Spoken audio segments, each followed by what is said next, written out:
যে ইউরোপকে আমরা বরফে ঢাকা পর্বত, শীতের হাওয়া আর মনোরম সৌন্দর্যের স্বর্গ বলে চিনি, সেই চেনা ইউরোপের বুক চিরে আজ বইছে সাহারা মরুভূমির মতো এক নরকীয় আগুনের হলকা। 2026 সালের এই জুলাই মাসের তপ্ত দুপুরে প্রকৃতির সবচেয়ে বড় ধ্বংসলীলার মুখোমুখি দাঁড়িয়েছে স্পেন।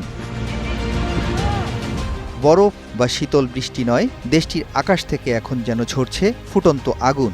পরিস্থিতি এতটাই ভয়াবহ যে স্পেনের আবহাওয়া অধিদপ্তর ইতিমধ্যেই দেশ জুড়ে সর্বোচ্চ রেড অ্যালার্ট জারি করেছে। আবহাওয়া বিশেষজ্ঞদের চরম আশঙ্কা, স্পেনের কর্ডোবা এবং সেভিলের মতো পর্যটন শহরগুলোতে তাপমাত্রা এবার সমস্ত রেকর্ড ভেঙে ৪৫ ডিগ্রি সেলসিয়াস পার হয়ে যাচ্ছে। ইউরোপের উর্বর মাটি কি চিরতরে মরুভূমি হয়ে যাওয়ার শেষ প্রান্তে দাঁড়িয়ে? বিজ্ঞানের ভাষায় এই চরম আবহাওয়ার পেছনে কাজ করছে দুটি মূল কারণ। প্রথমত হলো আফ্রিকা মহাদেশের সাহারা মরুভূমির থেকে আসা অত্যন্ত শুষ্ক ও গরম বাতাস, যা ভূমধ্যসাগর পার হয়ে সরাসরি স্পেনে প্রবেশ করছে।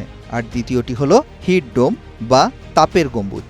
এটি এমন এক বায়ুমণ্ডলীয় অবস্থা যেখানে উচ্চ বায়ুচাপের কারণে গরম বাতাস একটি নির্দিষ্ট অঞ্চলের উপর আটকা পড়ে যায় এবং দিনের পর দিন সেখানে তাপমাত্রা বাড়তেই থাকে।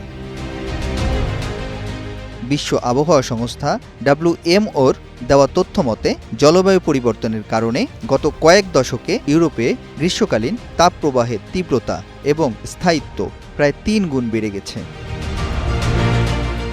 স্পেনের কর্ডোবায় এর আগে সর্বোচ্চ তাপমাত্রা রেকর্ড করা হয়েছিল ৪৭.৪ ডিগ্রি সেলসিয়াস।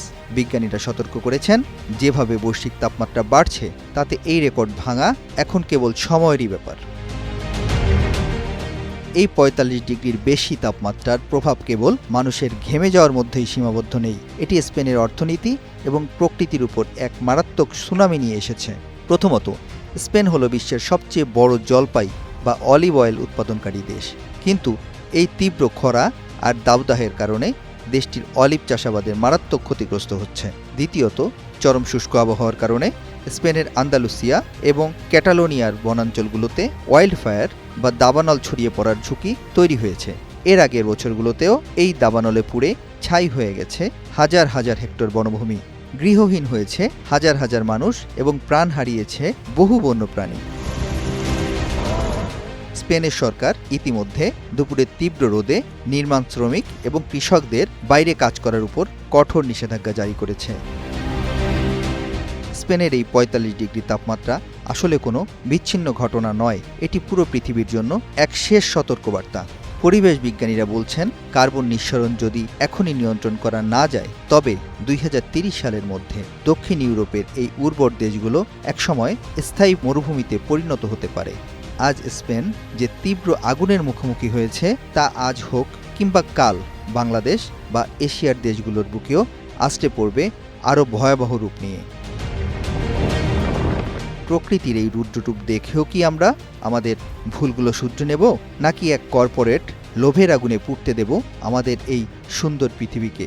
সিদ্ধান্ত নেওয়ার সময় কিন্তু ফুরিয়ে আসছে। Gazi Akhtar Parvez, global news desk.